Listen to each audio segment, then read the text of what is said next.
Hey y'all, Scott Beason here with Alabama Unfiltered.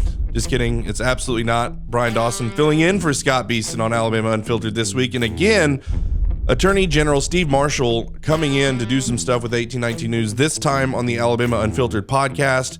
Really great episode. We jump into transgender issues, human trafficking, and the pistol brace issue coming down from the ATF. You're not going to want to miss out on that. And then also for the behind the scenes content, we've got questions from around Alabama for our Attorney General. We're literally debating that it's bad that people get to say what they think. Can you imagine? I'm reading Psalm 144 and it says, He trains my hands for war. We are on the brink of total destruction of America as we know it.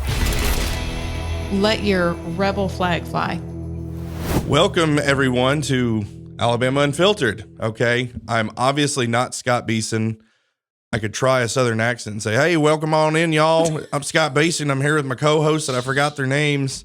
And so I got them written down right here with Amie Beth Shaver and Allison Sinclair. But Amie Beth Shaver is not here either. I've got Allison and we've got Steve Marshall. And we've got a great show coming up. But before we jump into this incredible content, we got to ask you guys, join the fight. What does it mean to join the fight? Well, we need you guys to financially support the work we're doing as we do deep dive investigative journalism. Some of the stuff you guys might have saw on Mac McCutcheon that came out this week, really good stuff.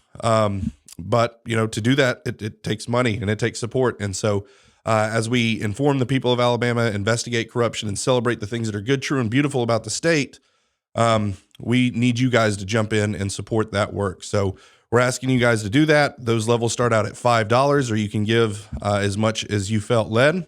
So please go on and do that. We've now got a button at the top of the page on mobile and desktop where it just says membership. Click that membership button, select which level you want to give at, and do that. And so apparently Alabama Unfiltered's not as cool as 1819 News, the podcast, because they haven't been kicked off of YouTube yet, and I have.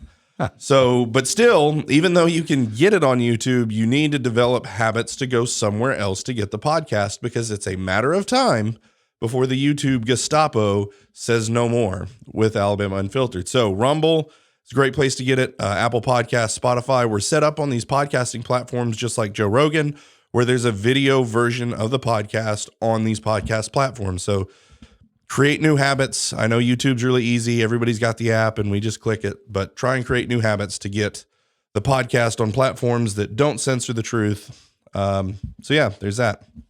Well, we are going to jump in to our interview with Steve Marshall.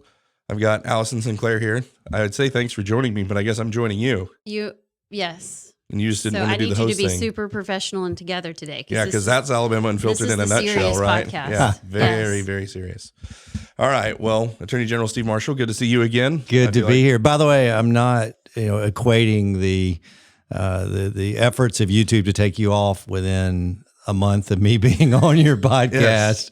So obviously we spoke too much truth to fact, right? I mean, in what was going on. But I think you've joined some really good company. We recently had hosted Heather McDonald, who I think is one of the foremost criminal justice policy experts in the country, to speak to several about kind of what is going on nationally and to share pretty transparently about kind of what criminal statistics are and what they mean and where the left is distorting those.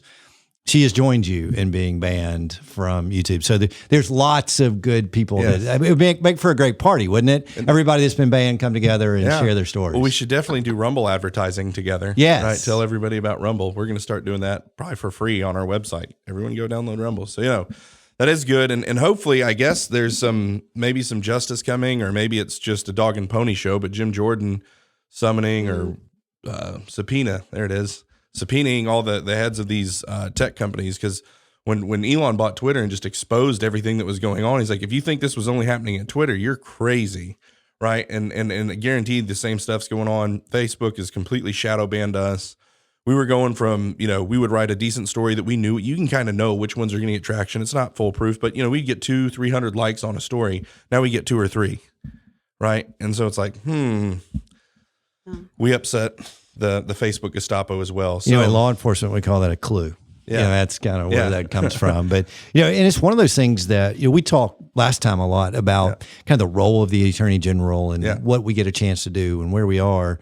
And this is public knowledge, but, you know, there's significant investigation going on surrounding social media as a whole. Kind of how they operate, what they do, and particularly as it involves conservative voices. And so really interested to see kind of what ultimately transpires from that. But now that, you know, we do have a House that has the ability to subpoena and conduct their own investigations and hearings, I think we're going to hear some interesting things moving forward in the next several months. And I hope something happens, because they always do those big, you know, judiciary, you know, subpoenas, and they yell at them and they get really loud, and Ted Cruz takes his boot off and says, "You see that?" You know, and then nothing happens. And then nothing happens. So hopefully there's some teeth behind the bark and the bite this time. I feel like there's a lot of good momentum coming in this area. And man, that's it. I don't want any advantage with Facebook. I don't want any tipping of the table. I just want a level playing field, because I feel like the message that we created, 1819 News, absolutely resonates with the people. And if they would just take off the barriers, you know, and again, we're already exploding everywhere without Facebook, without YouTube and all this other stuff. You know, we've got a massive newsletter reach that grows by thousands every month. And we get, I think, like a 40 or 50% open rate on our newsletter. So we have 10,000 people minimum every morning waking up in Alabama reading our newsletter. So, but isn't that also a reflection of the appetite for the people of Alabama to really have news? Yeah. I mean, and stuff that they know is either not funded by a grant. Yeah.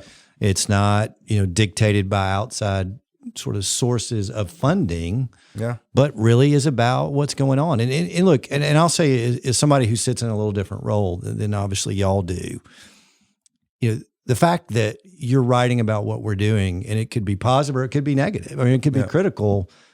That's kind of what it's about. Yeah. And look, my wife doesn't appreciate everything I do, and it means she still loves me.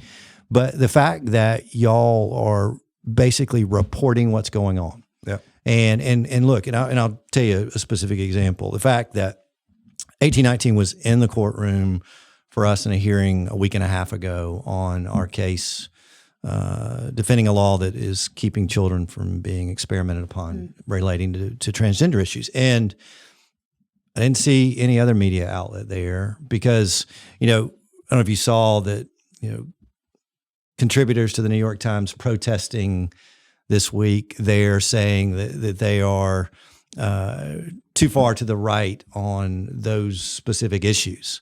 And it's because they're reporting the stories of the failed experiment in Europe, what's going on across our country, the new whistleblower in Missouri. And yet I think it's a significant story. And if you ask me what's kind of one of the top three things for me personally, where I'm investing my time, where I'm engaged with staff, it's around that case and around that issue nationally. In fact, I was just privileged to serve as chair of the Republican AGs right now, which means I get to dictate a little bit of the direction of where we are as a policy.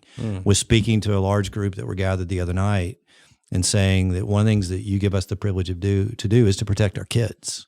That was the first thing out of my mouth, because that really is that priority for me. But yet nobody else is reporting that story. Yeah. Nobody else has been diving into, you know, the narrative of what's going on in this city from certain physicians leading that charge.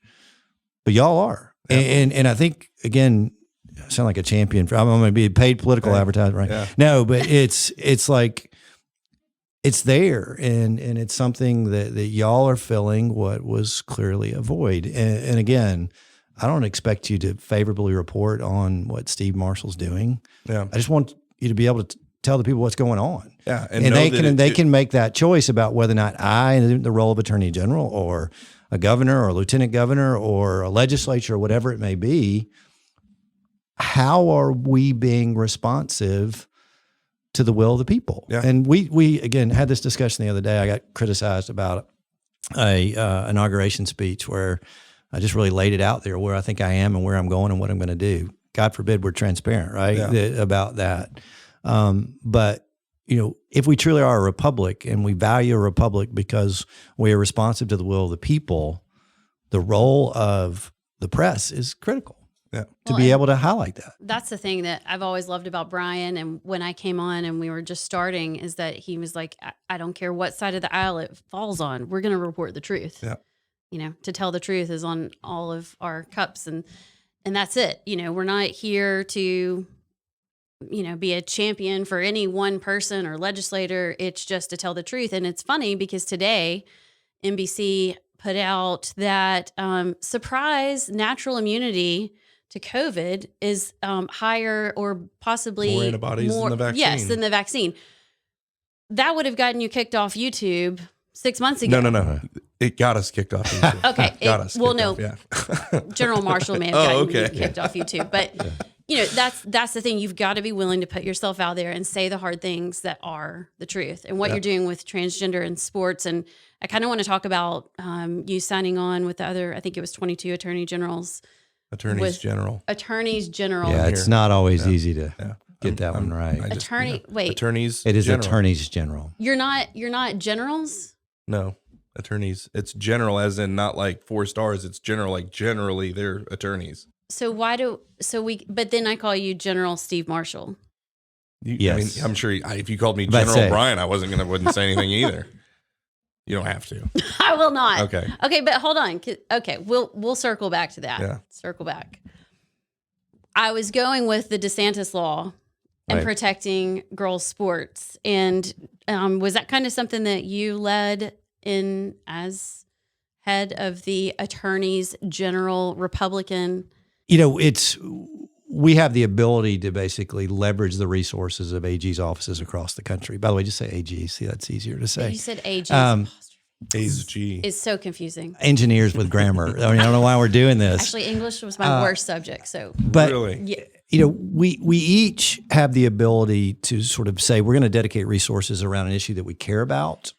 But we also have the ability to trust other offices because there's remarkable talent in AG's offices across the country because you're able to recruit lawyers that can't do this work anywhere else, that really care about it. And so it's one of the things that's been the most rewarding to me about the talent I get a chance to work with. It's amazing.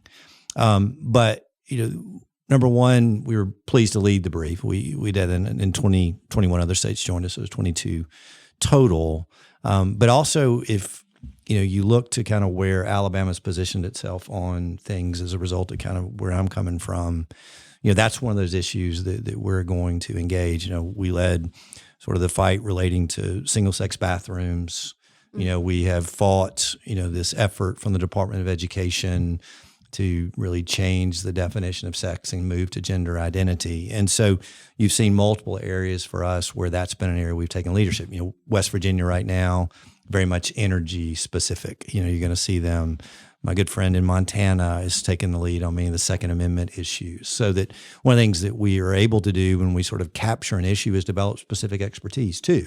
Yeah. And so that we're not reinventing the wheel every time that a brief comes around. But one of the things that you see us do is to support the efforts of AGs in other states or governors in other states around laws that are consistent with what we have here. For example, we led a brief for South Carolina involving their redistricting case. Y'all are obviously aware of the fight that we have right now at the Supreme Court and what we're doing with Alabama's congressional districts. And the law in Florida, very similar to the one that we have here. And so not only is it important for us as an office and for me to lead an office consistent with my principles, that this is an issue that we want to be engaged in, it's also our ability to be able to, within the 11th Circuit where we sit as a state, to support a law with reasoning that likewise would allow us to defend ours. And so, we're thoughtful about those issues that we truly take the leadership in. And this is one that, it also just makes common sense, right? Yeah. That's what's so amazing about it. We're going to look back in 100 years and be like, okay, this generation was probably the dumbest. Like, I think we're going to look back and feel so stupid.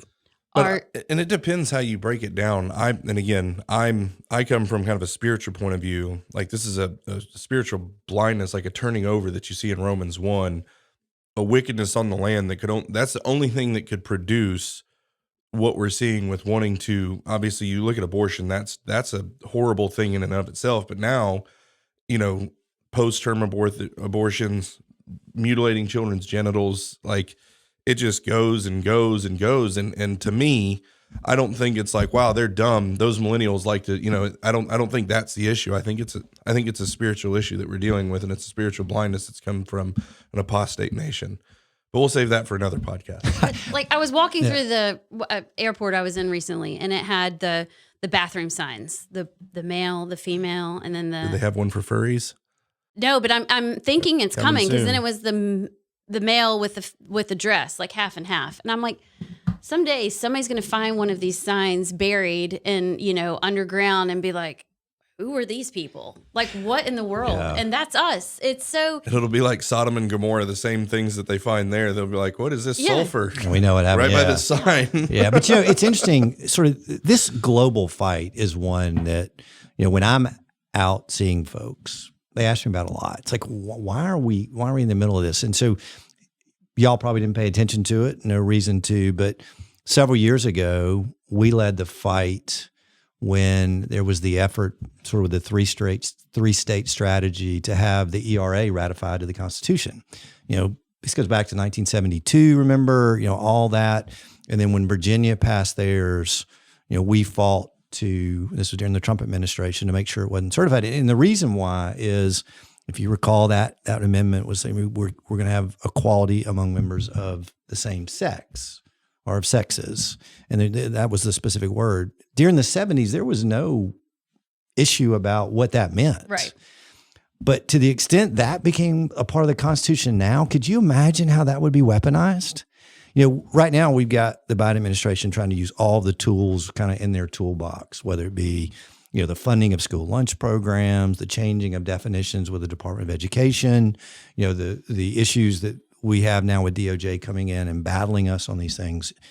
But if they had a constitutional amendment, and so it was interesting, I couldn't even get the support of very many of my Republican colleagues, let alone a majority, like the 22 on this brief. There were 3 of us that came and said, we're going to push back on this. And by the way, I don't know if y'all know that we have an archivist that works in D.C. that is supposedly the marshal of the Constitution. That's who we had to sue. But literally, that may be one of the most significant wins I have as Attorney General, is keeping the ERA out of the Constitution, because while we're sort of dealing right now, and the reason why sort of the gender identity effort of the Biden administration is somewhat weaponized now is because of the Bostock decision that came out from the Supreme Court a few years ago that Justice Gorsuch wrote. It was kind of this battle of what is originalism within the court, where he allowed for there to be employment protection for transgender under the definition of that act. And so if in fact the ERA had become a part of the Constitution, we would be in a very, very different place. And that case is still pending, by the way. It's in front of the D.C. Circuit, so we still have to win it. And I think we're going to, for a variety of reasons. But yet It is just reflective, though, of the fact that when I walked into this job 6 years ago, basically, in 2017, even then, this wasn't the battle that it is right now. Yeah. But for this administration, I truly have this sense of the Biden administration gathering all these old Obama operatives and saying, we didn't do enough in our 8 years. We got 4 years now. Move the ball down. Let's be active. And so that's been on the climate change agenda. It's been on gender ideology. It's been pushing back against the pro-life side. And again, using and leveraging He's one of us. all the tools in the toolbox, and particularly federal money. Because this is the thing that, and by the way, am I just talking too much? No, I love it. I'm just like really excited because I'm like, this is so refreshing to hear. But we don't think about, when you take federal money, it comes with strings, right? And so let's go back to the COVID fight that we had. The only reason why the federal government could argue for the vaccine mandate on the healthcare side is because they're paying Medicaid and Medicare services. That ultimately became the linchpin for how they succeeded. The only way they could do it with many large employers was under this federal contracting provision that basically said, we're going to be able to put it in there because we're going to pay you for goods or services. So we're going to dictate healthcare policy in your state on that front. That on the OSHA side of the house, they were using that vehicle of the safety in a workplace to leverage it in a way that we've never seen in this country. They're using, and I mentioned the school lunch program, if you want to have your school lunch program, oh, by the way, you're going to have to identify discrimination on the transgender side. if we're taking federal money, we have to acknowledge that there is risk there. And even, one of the good victories that we've had is relating to the ARPA money, which is ultimately going to bankrupt, our kids for paying for all the money coming in. But remember, there was that provision that went along with it that said, yeah, we're going to give you these billions of dollars, but you can't reduce directly or indirectly the taxes on your citizens for a 3-year period. Now, by the way, tell me an indirect tax. I don't know what that is. I always know it's out of pocket, but we won that here in Birmingham. We said, okay, we'll take your money, but you can't dictate the spending and taxing policy of a state. That's the domain of the state. Got a really good decision from Judge Kugler that's been affirmed. But again, it's part of my discussion with legislators is it's great to say we want all this federal money, but understand there's risk involved with that. And do you really want to do it? And do you need that? Yeah. Or are you just creating a bureaucracy without the benefit down the road? So that we talked about this on our last podcast that just came out yesterday, is that the Tennessee Speaker of the House is introducing a bill to totally deny taking any federal funding for education anymore. And I wish Alabama would have that discussion. Yeah, I would prefer that over a $6,500 ESA per child. Is just stop taking the federal money, and it'll probably work itself out. Well, because, I get messages from teachers all the time talking about how, the system that they're working in, the kids aren't learning, they can't discipline, they can't handle the classroom anymore, and they're frustrated. It all goes back to that federal funding and the strings that are attached to it. So take that out. And I don't know if we have the gumption to support something like that, but I love that discussion. And then Barry Moore that came out, recently with abolishing the Department of Education at the federal level. I'm like, this should have been done. These talks need to happen more. And so I'm glad to hear you kind of talking about this issue that we think that it's been like this forever, but it really hasn't. Department of Education didn't come into fruition until 1980. There are some of us in this room that were in school before 1980. Well, I'm the oldest here, so I can go ahead and tell you that. And we think it's like goes back to 1890, whatever. It doesn't. It doesn't have to be like this. Yeah. No, we do have an option. And it's beyond just money. I mean, the fact that this administration has weaponized multiple departments around the left's agenda because they can't get it through Congress. And so I'll give you a totally different example. We had a limited discussion about ESG, and we really ought to dive into that longer here. Yeah. But the most recent example of the litigation is, we got 152 million Americans with over $12 trillion in assets in their retirement accounts. What's the single thing that if you're an investment manager, you ought to be worried about? And that's the return for those individuals' hard-earned dollars that they want for their retirement. Well, we now have the Department of Labor issue a rule that says, all right, investment managers, if you choose to invest in ESG investments, which by the way occurs without consultation to that 152 million Americans, we're going to give you immunity from liability if those ESG investments don't perform as well as non-ESG investments. They call it a safe harbor rule. Well, that's insane. If non-pecuniary interests dictate how that money is invested, that don't worry about what is the return for the individual being the paramount factor, then again, all we've done is give the left another example to change policy, to be able to change the structure that's going on within corporate America to push this woke agenda. And now we're going to insulate them from liability. And so, again, all because right now elections matter. We have an administration that is pushing that agenda, and they are allowing for agencies to be able to do it. And it's why, we describe ourselves, and I think it's appropriate, the AGs is kind of the last line of defense because, Congress, unless they weigh in to change it, doesn't impact it. That if it's not for attorneys general filing these lawsuits that ultimately stop it, then there really is no other party to be able to do it. And it's why, it's a unique privilege to be able to do what I do because, it's not that we're just simply saying we don't like the policy. But we're also being able to look at the federal government and saying you are exceeding your reach. Yeah. That you are not only either violating the Constitution, but you're violating the laws that we have in our country. And at least we have the ability to be that voice. Now, I don't think that my job is like Greg Abbott, that he described it when he was back. He used to be the Attorney General of Texas during the Obama administration. They asked him, hey, what's the job like, the AG? And he says, I come to work, I see the Obama administration, I go home. Now, it's not quite like that, but yet there seems like is a lot of it. And, again, as I talk to people around the state, they kind of expect two things of me. One, let's talk about public safety. That's why I've been so adamant about this early release program. Yeah. Victims need to have a voice. Law enforcement needs to have a voice. But the other thing is they're saying is liberty has to matter. Yeah. And there is something called the 10th Amendment that deals with the sovereignty of the state to dictate the actions in its state. And when the federal government goes too far, we need you to step into those shoes. And so, we've had a lot of good success on that front, but still got lots more to do. That's awesome. Well, we have to hit a commercial break. We shall do that and go to our great sponsor, Centurion Labs, and we'll be right back. What's up, guys? Bryan Dawson, CEO of 1819 News here. I want to take a minute to tell you about my good friends over at Centurion Labs. Cold weather is here, and you know what that means. Colds, the flu, and coronaviruses are running rampant.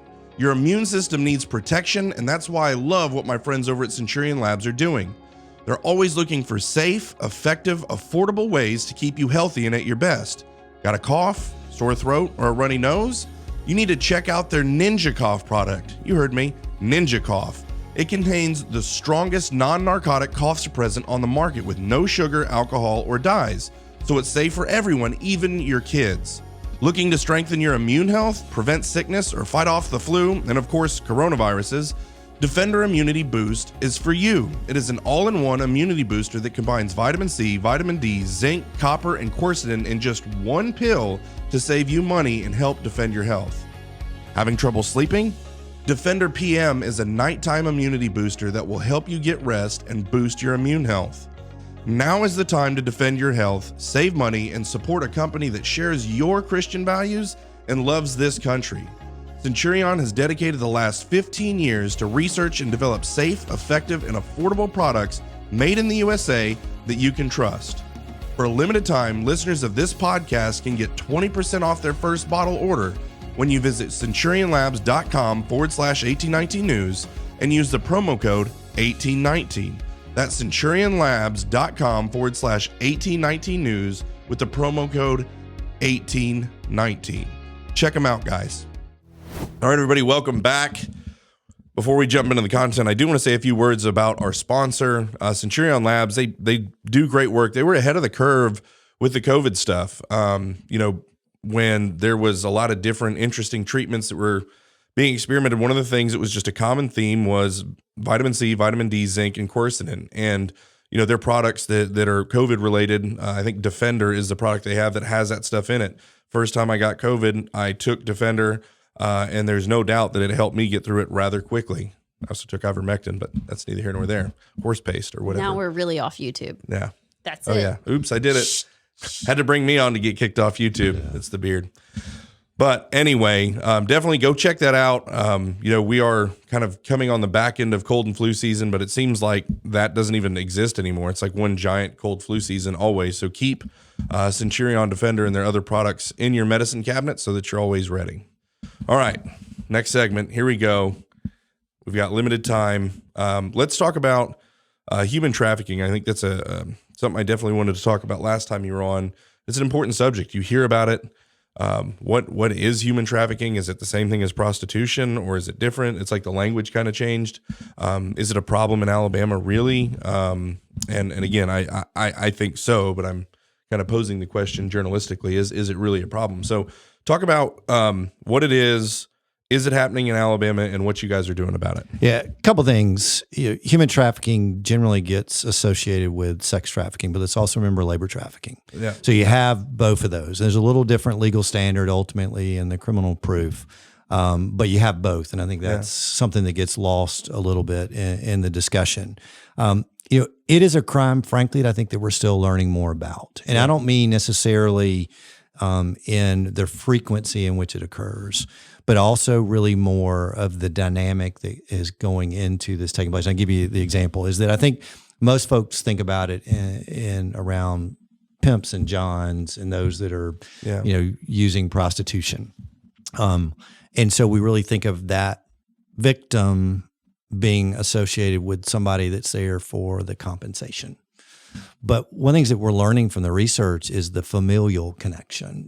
Most of the time, for example, and, again, as a guy that sort of still considers himself a prosecutor, that's kind of what I like to think of myself as. I did child physical and sexual abuse cases for years. And typically the offender was going to know the victim. I mean, that's just, it wasn't usually a total stranger.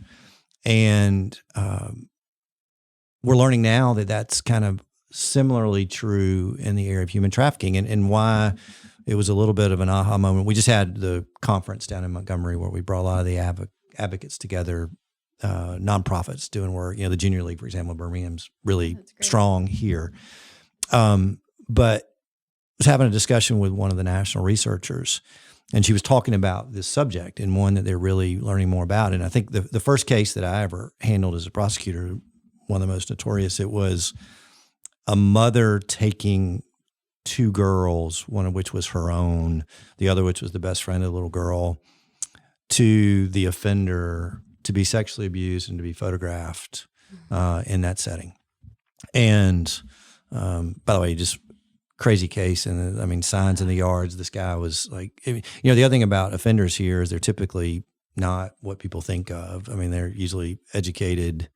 They are gainfully employed. They're not. So that was, you could identify them when you were in prison. The people that looked normal were the child molesters. Yeah. The ones that had nice, clean cut hair and looked like they were an attorney. Like you just knew, oh, that guy's a child molester. No, Yeah. hey. Well, no, I mean, he's not in prison. So. Yeah.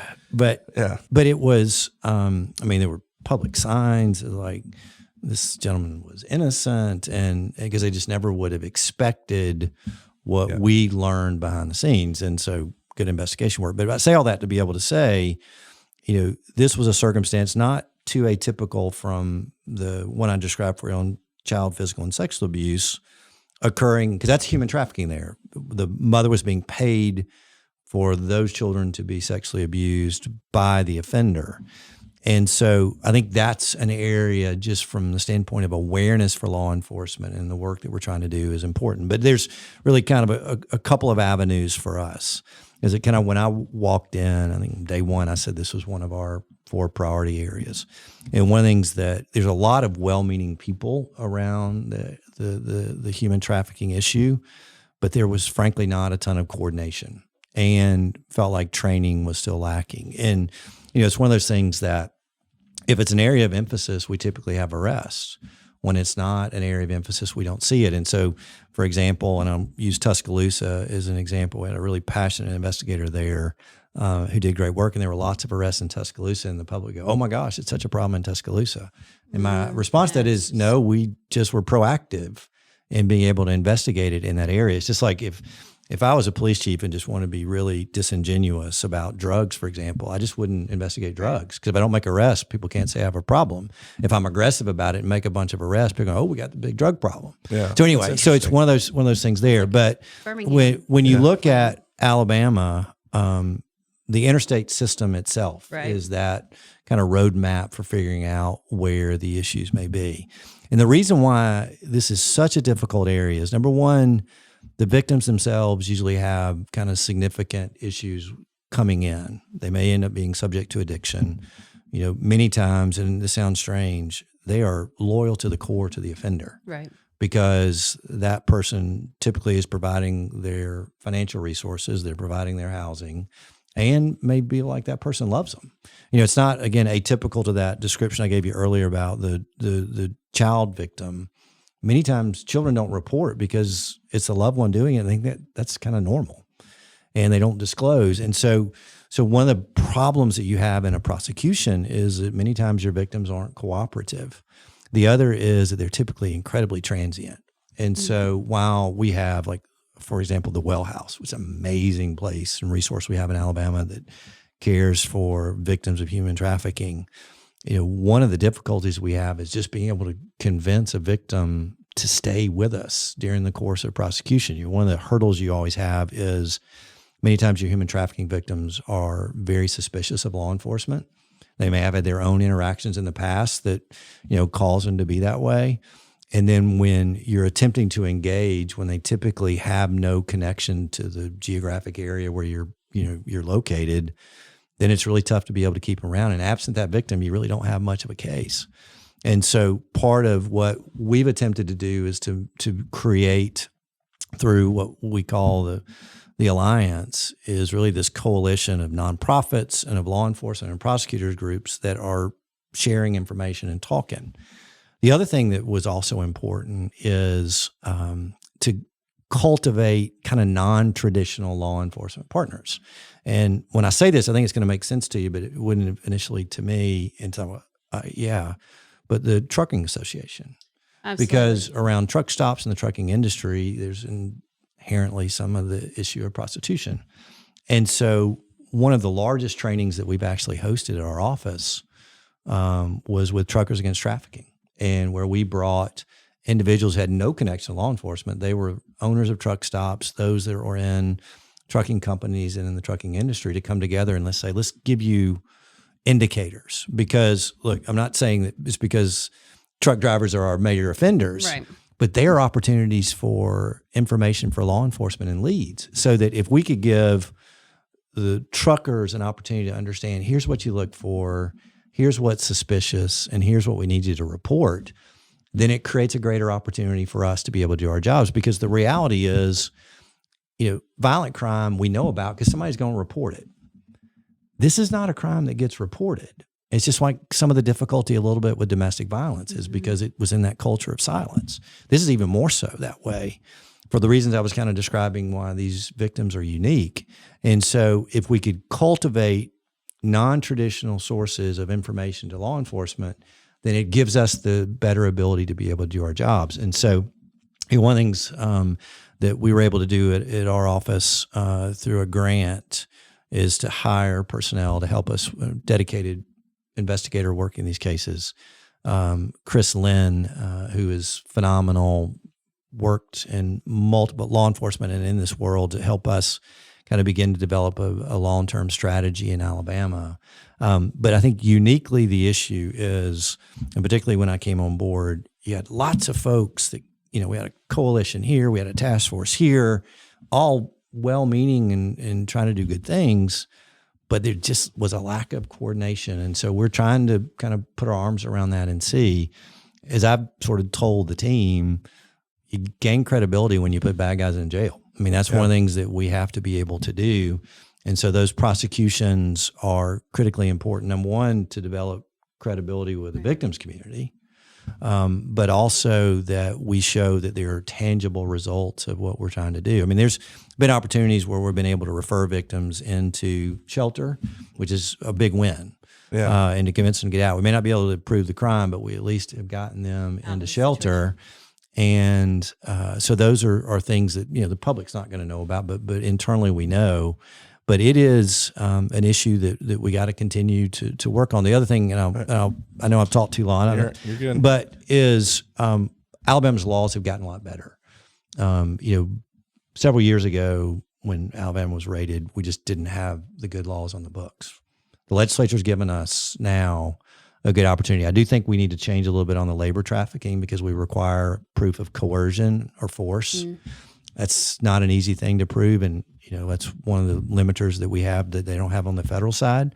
And so if we've got the laws on the books, then now we got to do a good job on this side, the investigation, the prosecution, and the victim services to be able to do it. But I can tell you there's a lot of passionate people in the state. There's a lot of people working around this issue. It's here, and we need to recognize it. One of the things about the World Games, and we can talk a lot about the impact of the World Games, but I tell you one of the positive things. Or the lack things, of impact? Yeah, one of the positive things is that there was a group who was singularly focused on this question of human trafficking during that period of time. But what that uniquely caused and forced is people to talk to one another that maybe hadn't done so before.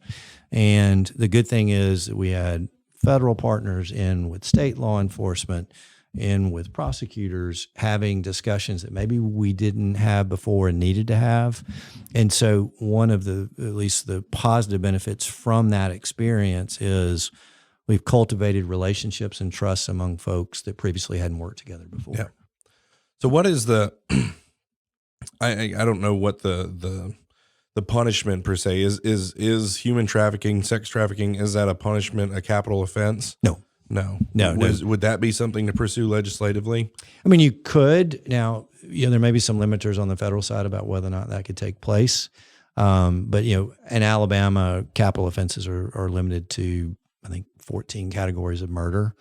But I do think that, and I'd have to go back and look and confirm, but I do think that the highest level on the trafficking side is a Class A. Yeah. And so we have the ability there to be able to have the right level of punishment. Although, by the way, those human traffickers will likewise be eligible for mandatory early release under the 2021 law. But anyway, another story for another day. Yeah. I digress. But actually, it is something it all goes that, together, doesn't it? And it does. And so we have a prison overcrowding problem, and it's like, oh, he had sex with 2-year-olds and took pictures of him, kill him. Like, I just speak very plainly, right? Like there's, Oh, you're saying that's your solution? yes. Okay. Quickly, right? Give them their appeals, give them their day in court.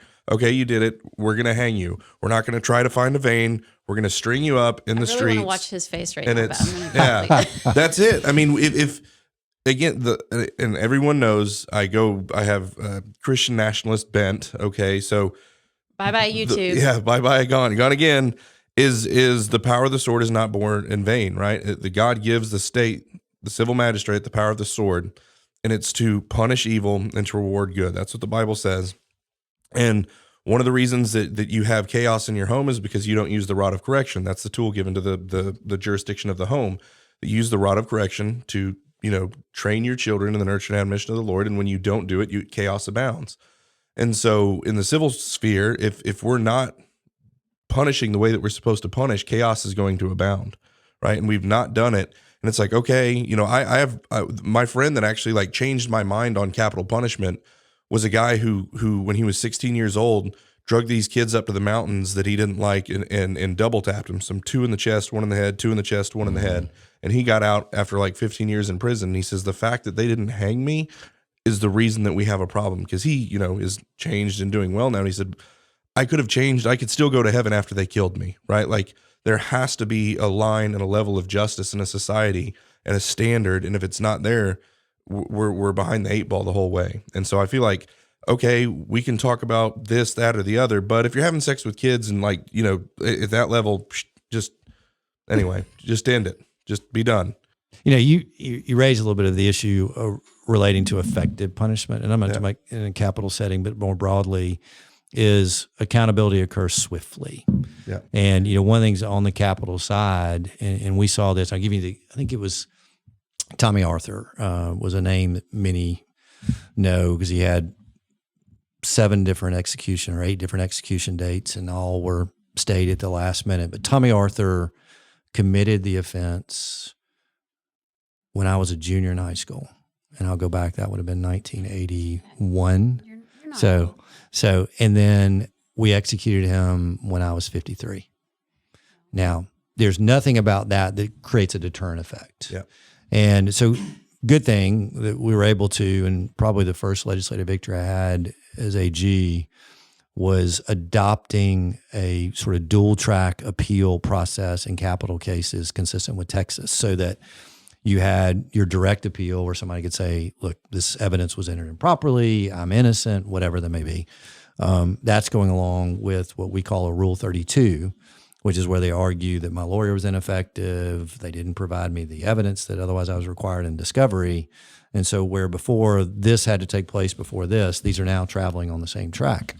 And although Alabama won't see the benefit of that until long after I'm AG, we're not going to have some 30-year time frame for that to take place because, and I've couched this all in the conversation of punishment and what it means to do it swiftly and appropriately, but we discount for a victim.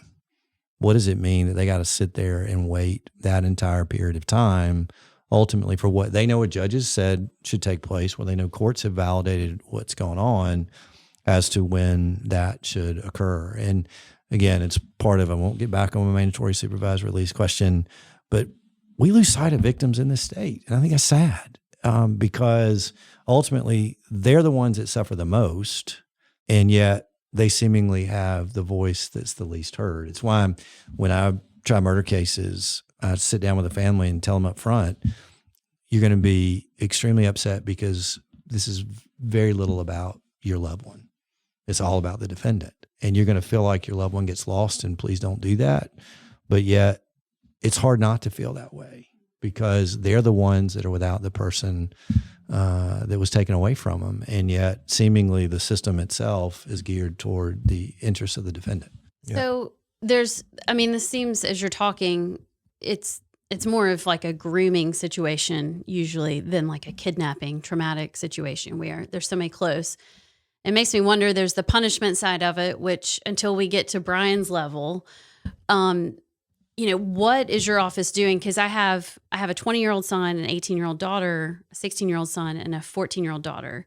And what are you doing to educate those kids that are vulnerable? Like, because I feel like where you say a lot of the victims don't see it as, this crime. They're attached. You got to be careful having the state do anything. I mean, Well, right? Because you start having the state saying like, this is what your parents can and can't do. I mean, yeah, there's an obvious line sexually, but anyway. But it's like the things in the bathroom. I mean, I hear what you're saying, but at the same time, like, how do I convince, we live in suburban North Shelby County. How do I convince them that this is really a problem and something that they should be looking out for?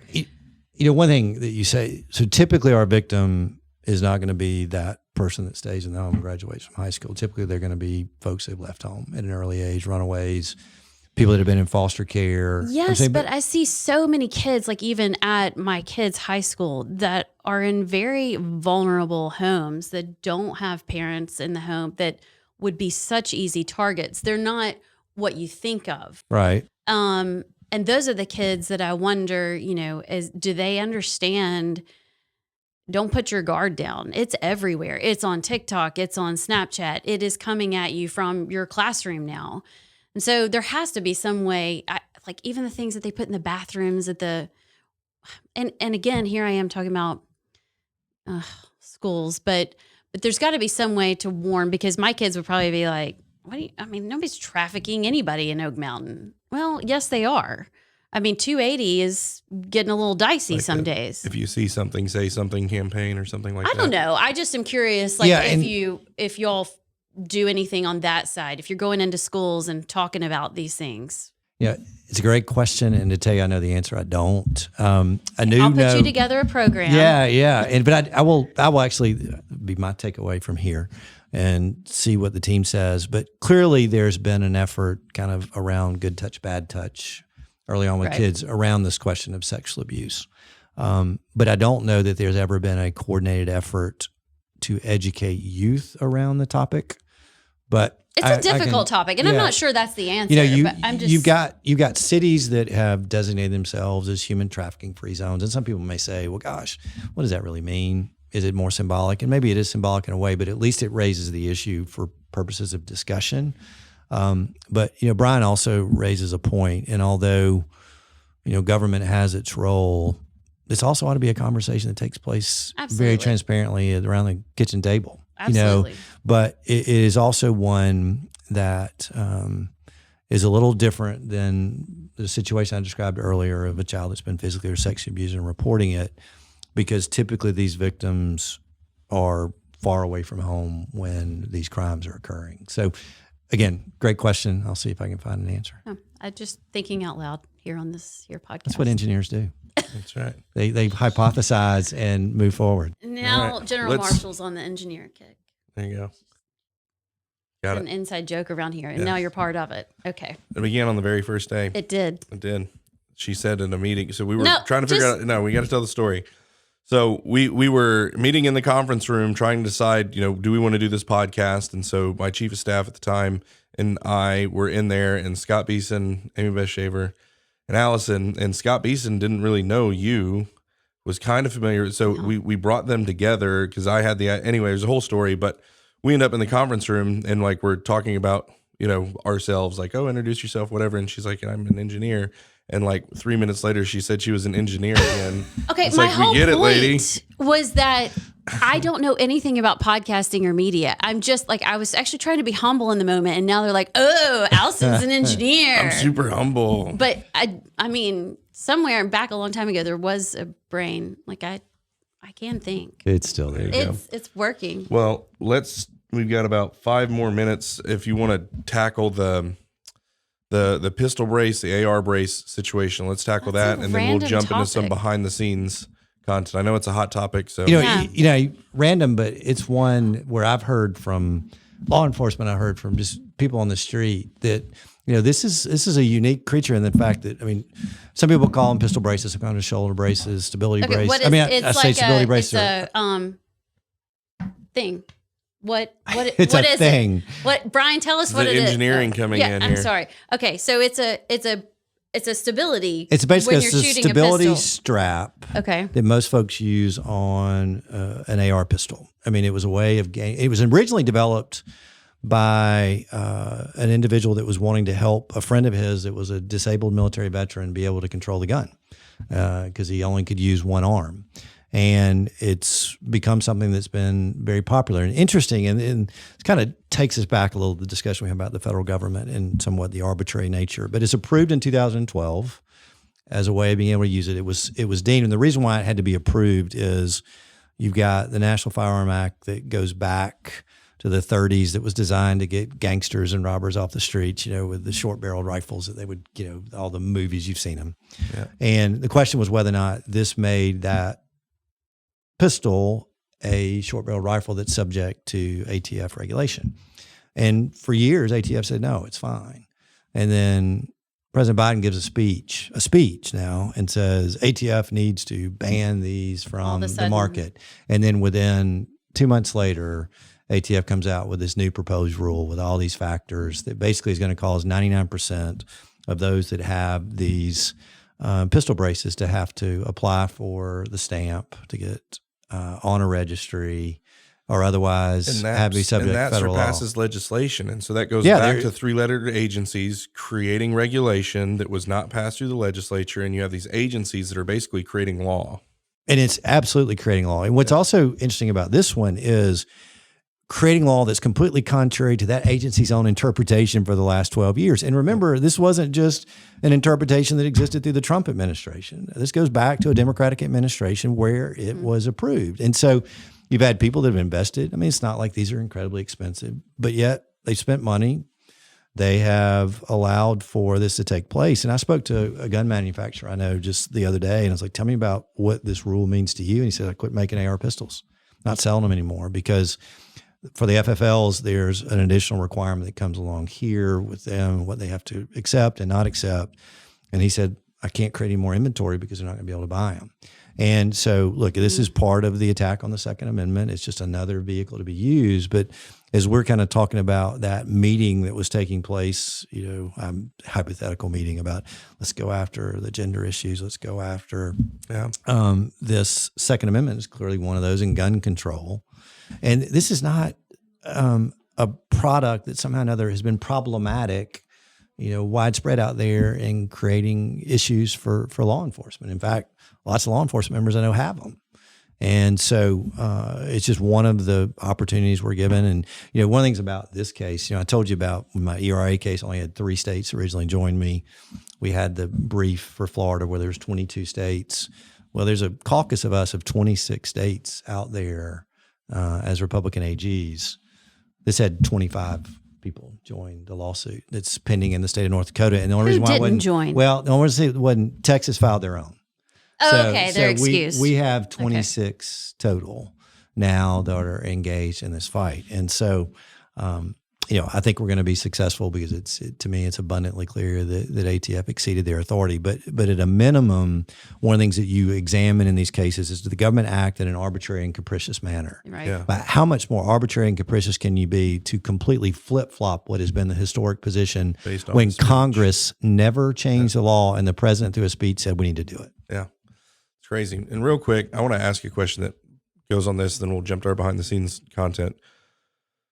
so the Glock switch conversation that's being had right now, I'm sure you're I've heard it, but frankly, I don't know a lot about it. I don't either, but I want to get into the enforcement aspect of it because I think that's the real question. And so there's a federal law against Glock switches now, but there's not state. So they're trying to pursue the legislature to create a state law that restricts these things. So my question is, if there's already a federal law restricting it, so for instance, there's a federal law that restricts felons from having firearms. So if a state trooper pulls over a felon and there's a pistol sitting on the thing, that guy's going to jail, right? If he's a convicted felon in possession, he's a convicted felon, so he's going to jail. He's going to federal jail, and he's going to go face a mandatory minimum 60 months in the federal prison system for being a felon in possession of a firearm because there's a federal law restricting. The state of Alabama, I don't think, has laws restricting. So it's the same thing. You have a federal law, not a state law, but the state troopers and municipal cops and everything else would still use that federal law. Right now, they're saying that there's a federal law restricting Glock switches, but not a state law. So they want to create a state law so that they can enforce it. And to me, it's like, if there's already a federal law, I mean, I guess you'd have to turn them over to the ATF every time you found one or something. Yeah, and I think the question would be, even if it's a federal law, would there be any enforcement? And let me use Exhibit A right now in the world, which is there's still a federal law that says marijuana is a controlled substance. It's illegal. Yeah. But yet you see what's going on in the respective states. And so just by the fact there's a federal law doesn't mean it's going to get enforced. Yeah. And I would say that we're not a Glock switch sanctuary state. Right. Either, right. So, right. But anyway, well, I think something to think about, I guess, for everybody to ponder. Well, that'll wrap up today's show. I don't know what cool thing Scott says when he ends the show. It's not nearly as cool as mine, obviously, or as good looking, or as well spoken. Anyway, I'm rambling at this point. So yeah, how does Scott end the show, Allison? He just says, "Thanks for joining us. See y'all later. See y'all next time." Roll Tide. That's what. Like that. Roll Tide. Roll Tide. Yeah.